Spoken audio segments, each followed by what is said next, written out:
Greetings from Act Now. We left off with replying to David. You have hit the proverbial nail on its head. So now we continue. David writes, my blood's boiling with this information. If I didn't need to get a shower and some sleep, I'd be mapping out motives and plans right now. Anyone who thinks this is boring has missed the concept and doesn't really understand. This is powerful, very powerful information. I see why it has been kept quiet for so long. I'm glad I found you. It was close. One more week and we wouldn't have met. I'm happy I put my intent out into the universe so long ago to understand the truth of things. That's what I requested. So we write back. Reply is, well, first I want to point out that while the specific method given you so far is my own formulation here, indeed the rules by which such things operate have been kept quiet, in large, for a long time, as well as it been the knowledge of our true self, and the true self mastery goals associated with knowledge of our true self, and these rules by which such things operate. And next, here, I feel elation over your comprehension and your earnestness, and I feel confidence in you due to those. Now I want to draw your attention to 3 ways in which a person can go off track with this training instruction. Number 1, doing less than what is prescribed. Number 2, doing differently than what is prescribed. And number 3, doing more than what is prescribed. Now the general rule directly addresses those first 2, doing less and doing different. But addresses number 3 only much less directly, doing more than what is prescribed. I mean, the general rule says, follow all the instruction to the letter. All right, well, that doesn't really say don't do anything more than that with respect to training relevant matters. So in addition, I want to now add a 4th general instruction. And in the future, probably going to build this into the general rule itself. Let's add, in addition to the 3 that we already have, 3 general instructions that we already have, those being use all of the instruction as an object of attention training. Number 2, no straining. And number 3, trust your subconscious mind to work for you. We now also have, with respect to training relevant matters, follow only the instruction, only as given. Follow only the instruction, only as given to be done. So, now that addresses the possibility of going off track by doing more than what is prescribed. Now, when the general rule to follow all the instruction to the letter is applied to this 4th general instruction now, affairs stay on track precisely where they could go otherwise due to doing more than what is prescribed to do. Good. Like I just said. The result also invokes the willpower mode of operation called restraint. Restraint over temptations to, so to speak, jump ahead. Jumping ahead can cause strain. And furthermore can amount to inadvertently veering off course. Need I say that again? I guess not, but I did. Well, both these things, straining and inadvertently veering off course, are detrimental. Jumping ahead can work very detrimentally. So to repeat, during this week and all that follow, do only the instruction only as given. And to do it as given. And consider that in itself to constitute an object of attention training. Okay, does that make sense? Consider it also to be a living entity with which you have an integral connection. Remember, the general fact. Now, Moving along, David writes back, I can see that. Last night, in fact, I ran through my mind many of the possibilities of what could be done following these instructions. My original goal would be pushed back if I began to chase all the things that could be done instead of the first thing that should be done. I see why the original 3 questions were so valid. It's like putting the blinders on a racehorse. There's so much going on, but right now I just need to go over there. In any direction, they would still have power and speed and strength, but to win the race, you have to go in a specific direction. Otherwise, it's all for nothing. Well, this is very well thought and planned out. Very well thought out and planned out. Even down to the beginning stages of patience and discipline. I see how much work you put into this. And that's nothing short of amazing in itself. My reply to that, I appreciate your replies like this one. They let me know whether we're hitting that nail on the head. I sensed that right now is the time to introduce this 4th general instruction. And given your reply here, I know that we've hit that nail squarely on the head again. If this were baseball, and we were hitting a ball, the other team would be getting nervous right about now. Moving forward into contact, David writes back, I'm writing today with a few questions and also to make a statement. First, let me say that I will continue to be as detailed as possible with what I do over here on my end. I would like for you to be fully updated on my progress as well as my thinking process. This is very good, by the way. Very good interaction taking place. So first I will say I had to refocus myself, he continues. For a brief stint, I allowed what was happening around me to affect my thinking. It seems that for a day I forgot the reason for this training. My personal development and mastery. I have since refocused my mind and I am back on track. I do now have a question. I have been working on this delineation of my answer to the 3 questions. The more I write, the more comes out. Like layers, it seems. Should I focus more on isolated specifics?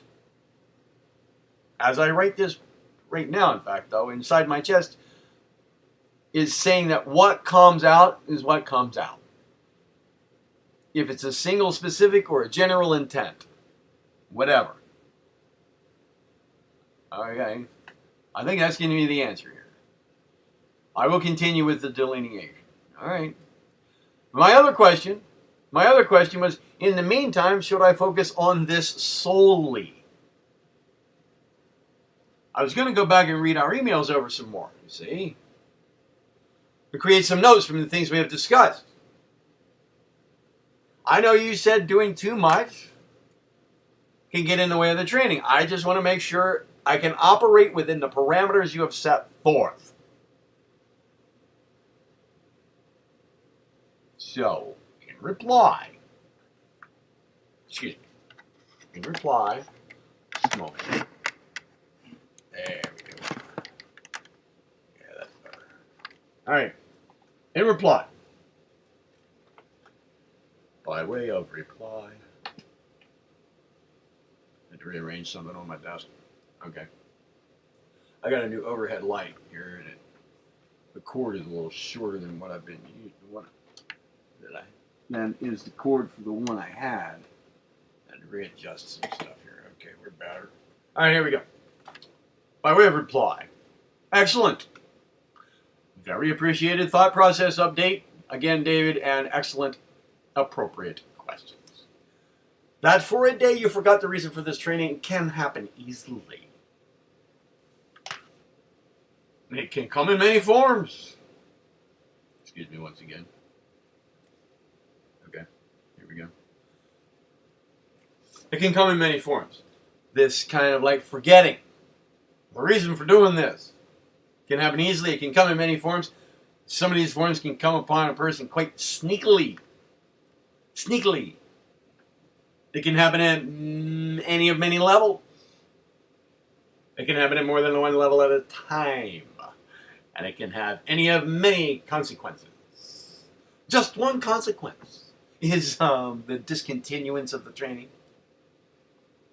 And that potential consequence is just one of the myriad reasons for attending to motives right out of the proverbial gate here. Motive creates interest. Remember that. Motive creates interest. Attention requires interest, you see. And interest requires motive. So here again, we have another one of those self-perpetuating things going on. To help assure that action resulting attention, that is, attention that results in action. To help assure that attention resulting action remains in place over this training. You following me? Initial interest is fed right back into attention to the training motives. Which in turn feed back the other way. The training motives feed into attention to the training. Round and round and round and round, okay? Self-perpetuating. Given the other couple of things that you have already worked out to work in this self-perpetuating positive feedback loop way here, you might now wonder whether every part of all this in one way or another works like this. Now, if I'm correct, that you might be asking that, or wondering that, maybe somewhere off in the remote reaches of your mind, if I'm correct, well then, an answer is due. And the answer is yeah. To some extent or other, every part of this hopefully works like that. That's the way I intended. And you knowing that fact, well, that serves to be another such of these things in itself. Helps that all work just like that. Now, some people have begun this training and then soon dropped out. I've told you that. Things happening around them got in the way. The most common reason that their false ego intellects then come up with for quitting is that they don't have time. And they really believe that to be the case. In my opinion, this is the result of the false ego intellect getting the idea that its rule over the person is about to be challenged and overturned. And so it sets up all sorts of distractions to this challenge and overturn. Very convincing distractions. And the easiest one that it has within its grasp to set up and present to the consciousness is there's no time. No time for this stuff, see? Everything keeps going on around here.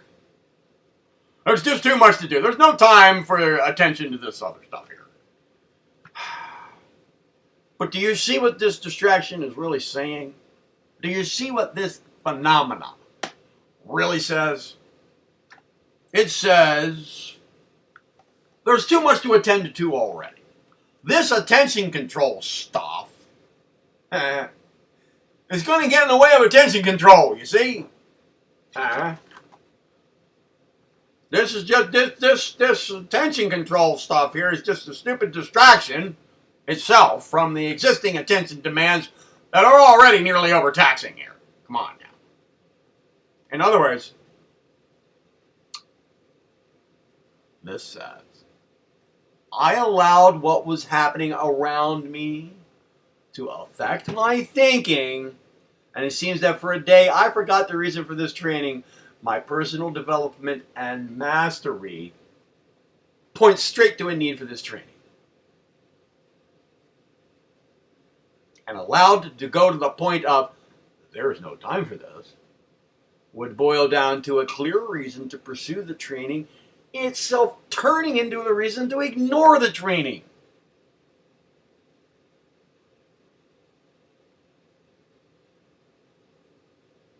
Another way to put this, I need training in attention control because I don't have enough control over my attention to attend to all things in my life. And now you're throwing in attention control training. Well, heck, I can't focus on that because I have all these other things I need to focus on. So therefore, my need for attention training is the reason why I should not engage in it. That's what this boils down to. And it appears in the conscious mind as, I don't have time for this. Which when I hear that, and the person already has gone through the preparatory phase, and has had time for it up till about now, and then this pops up, I hear that coming from a person, and I think, okay, I expected this. Let's see if we can work through this. Let's see if we get the person, like you, David, to the point where they can look back on it and say, oh, well, yeah, that was my kind of like mind by way of intellect telling me that I should drop doing this under the excuse that it's taken too much of my day. So I'll just go on and live the rest of my life without having much mental control, thinking, man, I could sure use some greater control over my attention. But I certainly don't have time to learn how to do that, because I don't have much control over my attention. Blah, blah, blah. Well, David, you can use this very experience that you just had over this very kind of matter that I just addressed in your work this week. You can turn this into some statement right in your delineation work here this week into a statement of what you desire to get out of this training. I mean, what is this telling you here? This experience here should point you to another thing that you can write down right now that you want to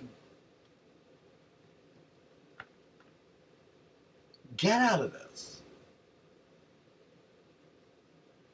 And if you take advantage of this recent experience, as I'm here suggesting, you will be building into your own work a component that has a self-perpetuating corrective aspect in it, let alone its initially self-discovering aspect. Or, another thing that you've learned about yourself and how your mind operates, all right? You can turn around and build this right into what you're doing. Right into your very motives for doing this. That will create another example of a self-perpetuating, mind-correcting aspect. Right in here. Now, notice also that if things happening around you were influential enough to distract you from the reasons why you're doing this week, okay, or just a couple days ago, reasons that connect, these reasons why you're doing this, that connect with your deepest and most cosmically attuned awareness, I mean, as you put it, your initial statement, your initial thing that you had put in writing that you are now delineating out had to do with manifesting universal will in your realization, by way of your realization of your true selfhood. Oh, that's pretty good. All right. This is a very cosmically attuned awareness level of thinking about your reasons for doing this. If the things that distracted you this week and led you to some kind of notion that maybe you don't have time for this, if these things distracting you, around you, happening around you, were strong enough to distract you from this deep reason why you're doing this in the first place, which has arisen in your mind as a result of, as you said years ago, having put out into the universe some kind of request for true understanding of things. If these distractions right here going on around you right now were strong enough to distract you from that right now while you're engaging in this thinking, then this training absolutely must come about to work itself into your deepest motives, into your desire force, into your willpower, and your thought, feeling, physical action habits. Thought habits, feeling habits, physical action habits. In other words, this training absolutely better work itself into your way of being. If these little distractions happening right around you just right now were enough to distract you from even having a grip on why you're doing this, then this training better work itself into your very deepest motives in life, your desire force itself, your willpower itself, your thought habits, your feeling habits, your physical habits, into, in short, your very way of being. And I know of no more fail-safe method to instrument that than the way in which we are proceeding. In my opinion, again, the intellect and its sensory feeds have big problems with the idea that they are about to be dominated and controlled by will.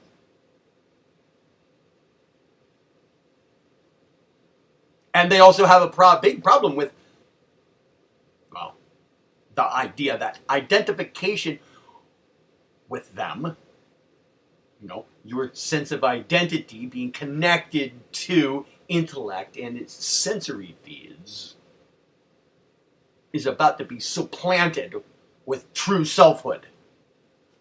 They have a big problem with that sort of thing. We really are dealing with affairs that are more fierce and unruly than a hungry, wild, Royal Bengal tiger, David.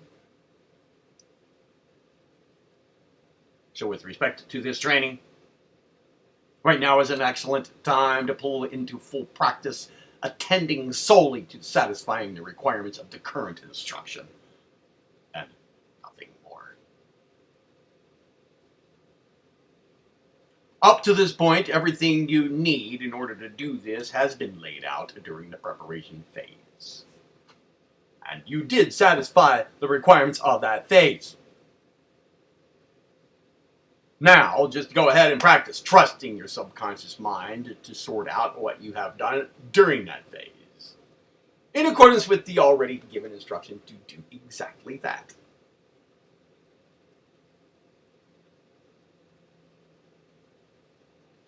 Just attend to the task now at hand.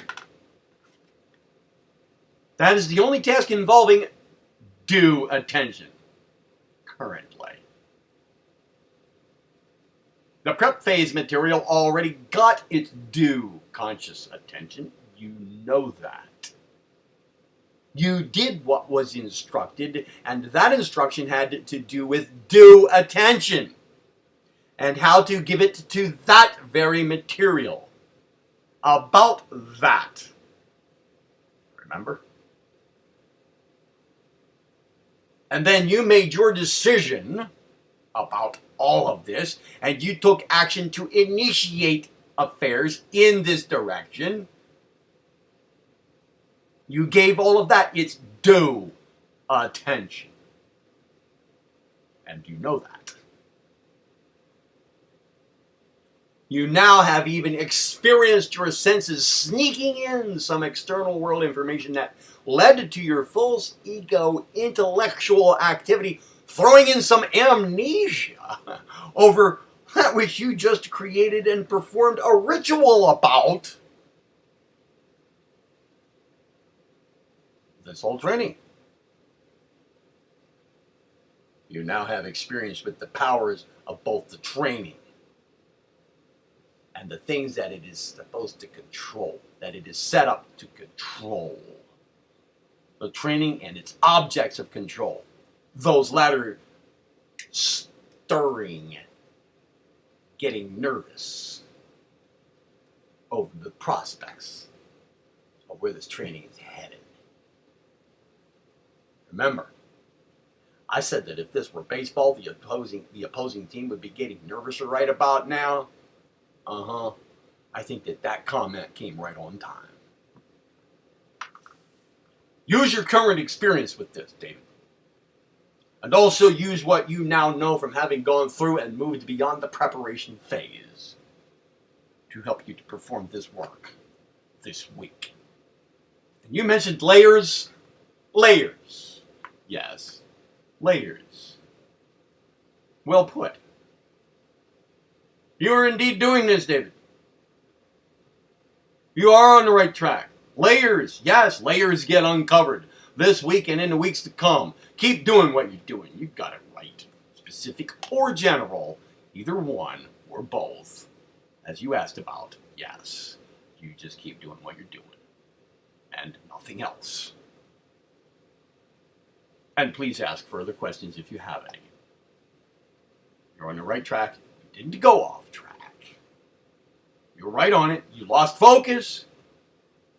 And we have now probably nailed how and why. And you brought your focus right back in. Exactly how you have learned to do that. Perfect. So keep on with the general rule, and the general instructions, and the specific instructions, and the general fact. Your experience this week so far, David, has been alive in every regard. Just like put forth, laid down, set forth, put forth in the general fact. Good work, great work, and excellent correspondence. We'll pick this up in the next video. Be well from Act Now.